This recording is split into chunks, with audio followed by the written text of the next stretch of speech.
Hello, team, and welcome to another ATP Geopolitics video. This is a breaking news piece that I just had to make some comment on this because it is really significant, I think. So let's talk about F-16s. I'm sure most of you will already know about this. I spoke this morning in my news video about the breaking news. I think it was a leaked US document. Um, or Yahoo News had obtained a US Air Force assessment of how two Ukrainian pilots did a 3-week course on F-16s, and the training they outperformed in the training, and they'll be able to do F-16 training within 4 months rather than in 18 months. So one of the barriers to giving F-16s to Ukraine was this idea that to train up the pilots would take way too long, and it's such a long-term project, and kind of you just kick it into the long grass and wait for it to come around at another point.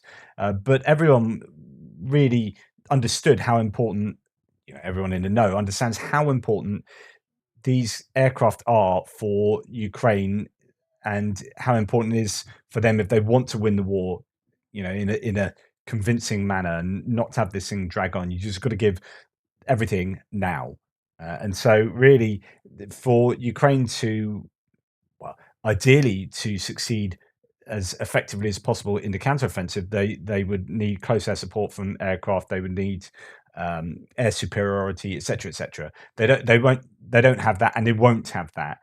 None of what I'm going to say will come into effect until months down the line. However, this is definitely what they need going forward. And with the news that training could take place much quicker, I don't know if that's played a part in this. Some people are saying it has. There's been this huge announcement today from the G7 in Hiroshima in Japan that the US is going to back fighter jet training for Ukrainian pilots, and they're going to back exports of the fighter jets to Ukraine. And this is absolutely huge.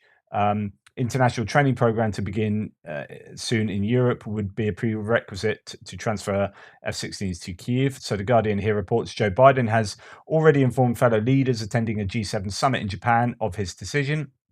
Senior administration officials said, adding that the plan would include training, quote, on fourth generation fighter aircraft, including F-16s, to further strengthen and improve the capabilities of the Ukrainian Air Force. So the fourth generation category, that's not, so the fifth generation is the most, I mean, they're already talking about sixth generation, whatnot, but fifth generation is the most modern fighter. There's is it the F-35? And then you've got Su-57, is it?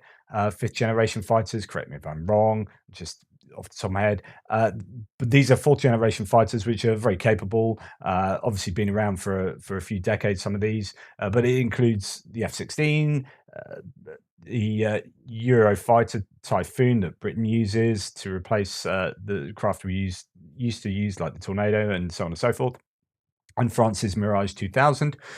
To continue the article, quote, as the training takes place over the coming months, our coalition of countries participating in this effort will decide when to actually provide jets, how many we will provide, and who will provide them, the senior officials said. This training will take place outside Ukraine at sites in Europe and will require months to complete. We hope we can begin this training in the coming weeks. So that is, the training isn't going to take place in the US. It will take place in Europe. It will be a provision of a coalition of allied forces. I don't know how much of a part the US will play in the training and even in the provision. I don't think they're going to provide aircraft, but they have to give permission for the aircraft to be provided to Ukraine. So that's the important part from the US. So the decision represents a dramatic shift in stance by Washington, which had previously prevented the supply of F-16s to Ukraine. Presented it as being unfeasible. The speed of the U-turn took some allies by surprise. This is the most important, I think, paragraph here. There have been, or set of paragraphs, there have been reports that the US would give a green light to other states to make preparations to supply Western fighter jets, but even close allies did not expect Biden to support direct involvement in a training program. This is it. Things, quote, things are moving really fast in Japan, faster even than we had dared hoped, one European diplomat. It's almost as if they got together in Japan and went, should we do it? Sorry, yeah, let's do it. Way. And then it goes really quickly. I mean, sometimes you need physically to get people together. It's the importance of these face-to-face meetings like G7, where you get a load of really important decision makers, not just the heads of state, but other people surrounding them. And we'll talk about that in a second. Really getting the ball rolling and sorting stuff out. Yehor Cherniev, the deputy chair of the Ukrainian Parliament's National Security Committee, said F-16s could be in operation within 4 months of the start of training. Now, there's been talk about whether they're going to train pilots from the get-go, as in fresh pilots, as in non-pilots, but but I don't know whether you wouldn't be able to train non-pilots in 4 months to be flying F-16s in combat operations. However, if you're going to take experienced pilots away, you're going to take them away from airframes that they're already using to put them in these, and is that going to affect the Ukrainian Air Force's capability to do the combat missions with their existing aircraft as well? How does it affect their capacity? Well, there are some people that say actually Ukraine have like 100 spare pilots. They just don't have the planes. So this is going to be almost certainly a case of taking experienced pilots, probably pilots with good English abilities as well, because that's an important part. That was one of the challenges that came about from the training, that actually English is a kind of a prerequisite to do the training and to understand some of the avionics in the plane. So even if F-16s and other jets arrived in Ukraine by autumn, they would not be in time to support the widely anticipated spring-summer offensive Ukraine has been planning. However, the move represents a significant show of Western resolve and could help consolidate any Ukrainian gains. Cherniev said he thought Biden's decision had been influenced by the speed at which Ukrainians have mastered the use of other sophisticated weaponry, such as the Patriot air defense system, and pressure from allies. Quote, "It was our successful use of Patriot, a complicated system," he said. "We have proven that we can learn much faster than the traditional program, so we will be able to train our pilots much faster than the training programs. Plus, there was the readiness of other countries to provide us with F-16s. The shift in US stance could eventually allow countries such as the Netherlands to export the US-designed jets once pilots and ground crews have been trained. This week, the UK and the Netherlands announced they would set up a jets coalition aimed at providing Ukraine with the fighter planes it needs. The US initially said it was still negative on the topic. A fresh background briefing on Friday, however, suggested it would not block third-party countries exporting the Lockheed Martin-made jets. That's really significant. There's lots more to say on this. Let's move to another couple of sources. A couple of points from this Politico article. Big step. US joins major effort to train Ukrainian pilots on F-16s and other jets. So Norway, Denmark, and the Netherlands all have surplus aircraft that could be donated to Ukraine as all three countries upgrade to the F-35, the aforementioned F-35. According to a person familiar with the discussions, if the countries agreed to send the planes, it would take some time to do the required rework and maintenance to get them into flying shape. The Ukrainian government has said that F-16s could perform a variety of roles, including assisting in shooting down Russian missiles and drones headed for Kyiv and protecting grain shipments through the Black Sea. The Soviet-era fighter planes flown by Ukraine play a relatively small role in the conflict over concerns that Russian air defenses would shoot them down if they approached the front lines. American officials have questioned what role the F-16s could play in the war, given the Russian ground-to-air threat. So let's just now pop to see Thomas Stein, who said why the F-16 is the best fighter plane for Ukraine, and he goes back to his August 25th, piece from 2022, August 15th. So air-to-air, close air combat, close air support. So air-to-air is AA, close air support CAS, and suppression of enemy air defenses CEAD. And the F-16, all the variants there, can do all of those things, right? So actually, it's a multi-role fighter that can do these things well. So he simplified that. As said, this is simplified, i.e. the EA-18G also carries air-to-air missiles for self-defense, or F-22 could also carry 2,000-pound JDAM bombs if so desired. Ultimately, no fighter is as versatile as the F-16. It can do everything well, and there are hundreds available for Ukraine. And this is true. I mean, the problem with the Ukrainian aircraft at the moment is that they are unable to carry missiles that have the range that the Soviet jets have. The Soviet jets have these longer range missiles, and we don't seem to be able to adapt the longer range NATO missiles to the Soviet airframes that Ukrainians are currently using. So the really important thing for the Ukrainians is to get these NATO jets to. It's not the jets really that are important. It's what they can fire, right? So if you're talking about Meteor or whatever different types of NATO munitions, ordnance could be fired off the planes. That's the important part. And they the Ukrainians are outranged at the moment by the Russian fighters, which means that the Ukrainians can't really send their planes close to the front lines, because not only is there surface to air missile air defense to worry about, ground based air defense or GBAD, but there's also the threat from the air. And until they get planes like this, there will be no parity in the air, and they're having to rely on their air defenses to keep the Russian planes at bay. So before you get the F-16s arriving, if indeed that's going to happen, you are going to see a lot of suppression of enemy air defenses and destruction of enemy air defense activities taking place. And they're already doing that, the Ukrainians. We've seen that ahead of the counteroffensive, and they're using drones to great effect to take out air defense systems and radar installations and whatnot, and artillery as well. That will be absolutely crucial before these F-16s. I mean, it's going to be a lot of effort for the Allies, and a lot of gear is going to be have to be given to Ukraine here, and they won't want that wasted. Right? You don't want to waste pilots for a start; they take a long time to train, and you don't want to waste those airframes. So it's all about making sure the air defenses are out of the way, are taken care of, and then giving the Ukrainians the ability to have longer range air to air missiles than the Russians, so that they start getting that advantage in the air. And then you start moving the front line back. You start being able to support your troops on the ground. You start being able to hit installations with missiles and the right kind of stuff like JDAMs.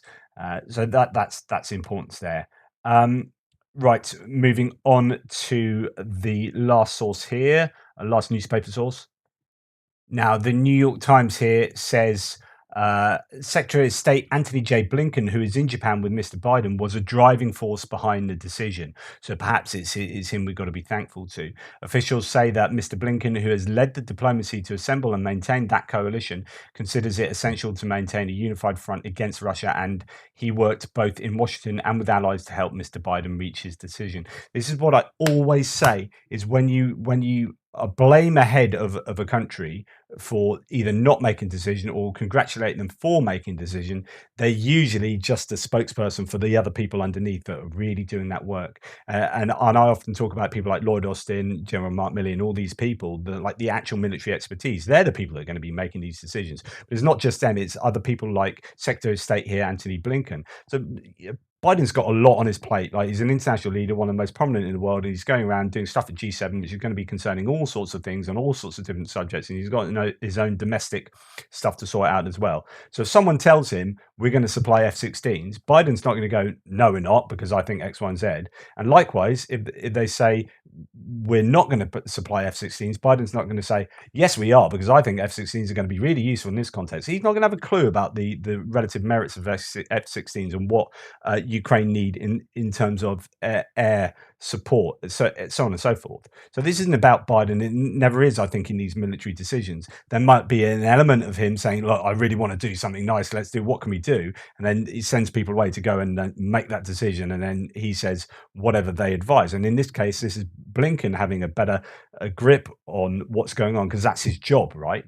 Saying, right, we need to get this sorted. I'm going to get my people on this. We're going to talk with them. We're going to talk with them. You sort that out, blah, blah, blah. Then Biden says this thing, and people go, oh, that's brilliant. Biden's done really well here. But actually, it's the Biden administration. So when we praise and when we attack different administrations or different like presidents or world leaders, quite often, unless it's kind of like a dictatorship, if it's a functioning democracy, it's quite often a lot of people involved in making those decisions, and the president is just like the figurehead of that. And I think that's kind of what we see here. Right, Phillips OBrien. Now, this is something that kind of last bit I want to talk about, which is it's remarkable that we seem to be processing through the same stages for F-16s that we have gone through with many other weapons systems.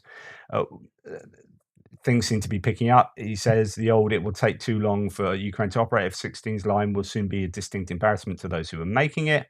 And he said, talked about this before, but like, I've been thinking today whether this decision and the fact that it's just a repetition of what we've seen before isn't just the fact that it takes so long to convince people and so on and so forth.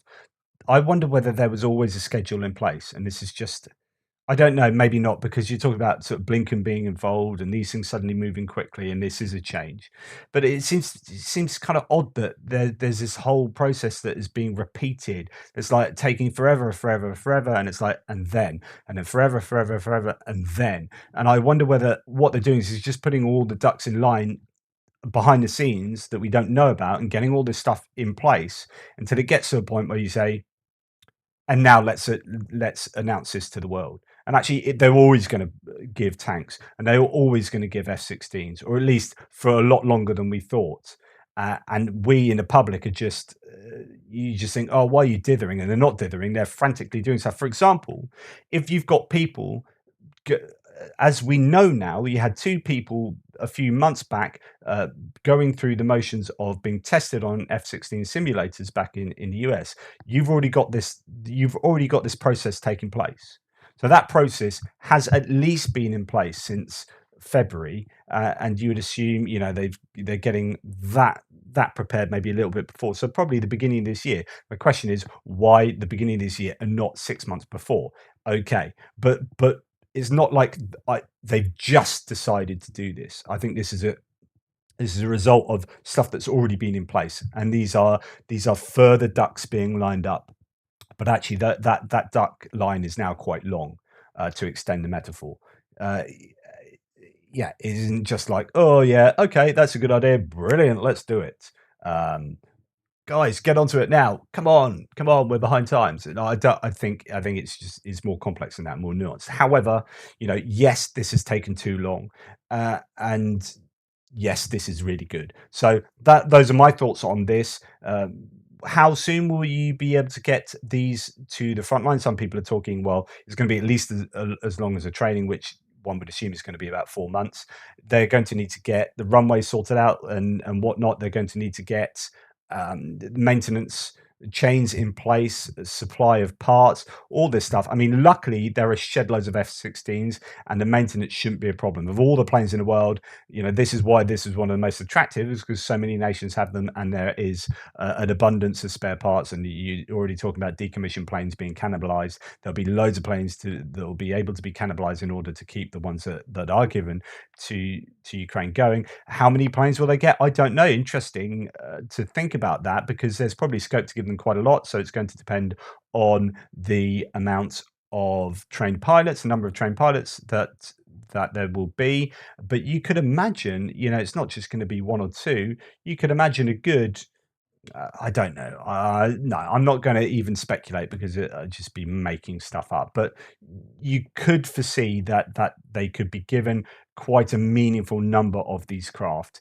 and once they start operating these in meaningful numbers, because and that's important, because one of the criticisms against the VKS, the Russian Air Force, is that they're only flying in ones and twosies, rather than a, a more effective number of planes that can therefore commit to more impressive operations, because you've got planes that are protecting the planes, you've got planes that are doing the bombing, and then everyone's got their role, and that's easier when you've got 4 or 5. But if you just going in ones and twosies, you're just kind of being really cautious, going only so far, dropping some guided bombs, and then flying off again, and that's all you can do.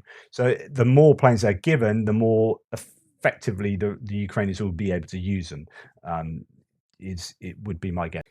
Finally, I don't know if this is a bit too much like conspiracy theorizing, but Pentagon's $3 billion accounting error that I reported this morning in security assistance for Ukraine happens to be the maximum dollar amount Colin Cull estimated 36 used F-16 Block 3032s would cost. Hmm. We suddenly found $3 billion, and later that day, oh, we're cool with the F-16s, and a few weeks later, yeah, it turns out 36 F-16s.